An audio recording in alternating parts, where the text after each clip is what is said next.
including William Donaldson, who is head of the American Securities and Exchange Commission. Upon initiation into the Skull and Bones, candidates are told that they must forever deny their membership.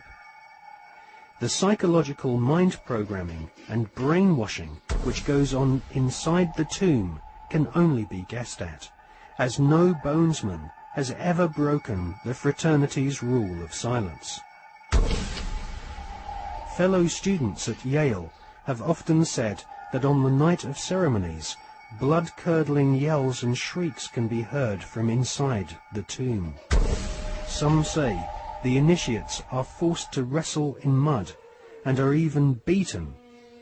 This technique has been used by the CIA and EST brainwashing organizations who seek to wear down the subject mentally and physically using a program of punishment and verbal abuse.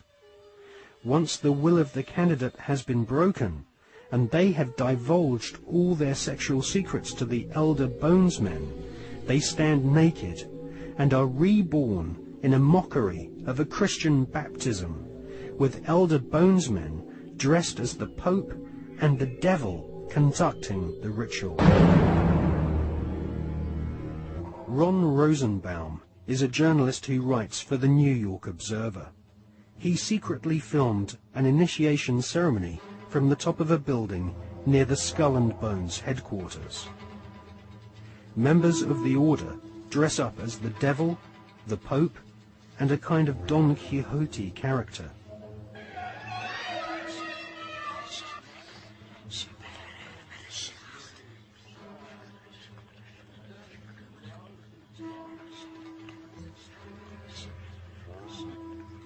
The Pope wears a white monogrammed slipper which rests upon a stone skull.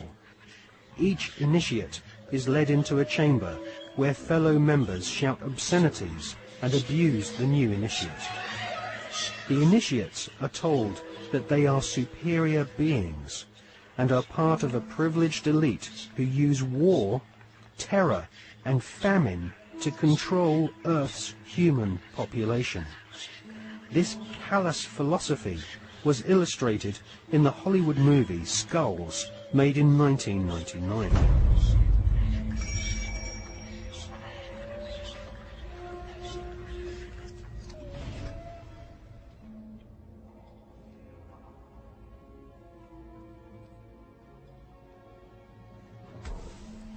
Over the years, there have been several break-ins at the tomb, which is the headquarters of the Skull and Bones at Yale University.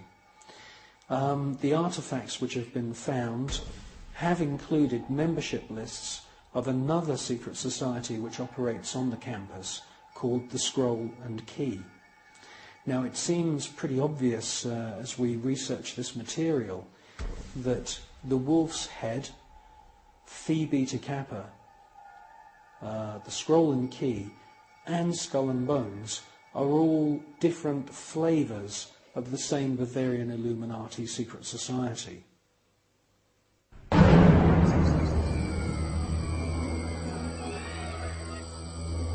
One by one, each new member is thrust to his knees and bows before the devil.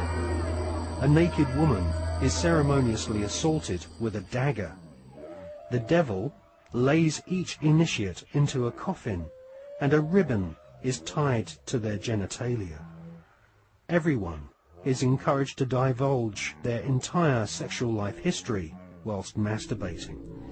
With all their innermost secrets known to the other bonesmen, the new initiates are threatened with blackmail if they ever reveal the secrets of this Masonic order. At this point, they are dressed in long robes and rechristened with their occult names. The Don Quixote character taps each member on the shoulder with a silver sword and proclaims, "By our order, I dub thee Knight of Eulogia."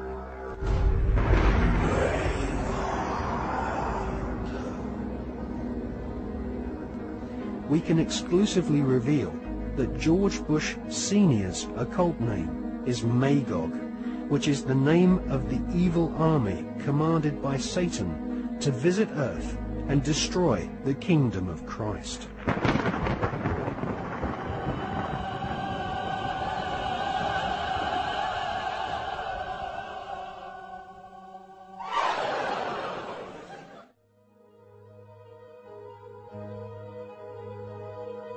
The American Ivy League colleges each have their own branches of the Skull and Bones Brotherhood of Death, indoctrinating the children of America's elite families who go on to become the captains of industry, banking, law, military, and the media. The epicenter of this elite cabal is Yale University. The last 3 presidents attended Yale, as did the terrorist expert Paul Bremer III, who governs Iraq for the Bush-Cheney Skull and Bones elite. Members of the Anglo-American Illuminati network also share the same philosophy. They believe in a single, all-powerful superstate, which is governed by a single world leader. If the Illuminati were successful, and their dream would come true, it would be a virtual hell on Earth. That is what the New World Order is all about. It's a living hell. It's Orwell's worst dream and nightmare.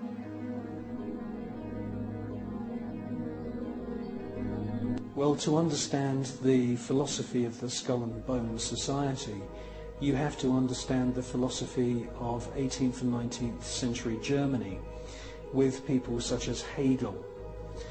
Now, the dialectic system, the dialectical political system, was not devised by Karl Marx. It was actually developed by Hegel, Fichte, and also contributed to by Kant. These German philosophers believed that you could create change in society by conflict. And this could be, for example, political conflict, the conflict between left and right. From this conflict, a new political system would come about, and this would be a synthesis of the two views. Now, that sounds pretty innocent, but in actual fact, the dialectical system is used in military combat as well. And Hegel's plan, which is being actually carried out right now, is to create conflict, to create wars. And through the creation of wars, several things happen. First of all, the companies which manufacture the missiles, the guns, the bullets, the uniforms, and all of the paraphernalia to do with warfare, all make huge profits. Secondly, there is a culling of the male population. Since the 1950s, we've had several reports from think tanks that feed information into the European Union, the British government, also the American government, which are recommending depopulation. And there is several plans which we believe have been put in motion right now. And obviously war is one way of depopulating the planet. Now, in addition to creating false conflict and engineered wars, the Hegelian philosophical system, which is being followed by the Skull and Bones Society at Yale and also the group at All Souls College at Oxford University, the Hegelian system also requires complete and utter obedience from everyone in society. The idea of freedom, freedom of thought, freedom of the individual to choose what they want to do with their lives doesn't come into play at all under this German Hegelian system. In actual fact, Hegel says that the individual should be 100% obedient to the state, and the state should take on the image of God.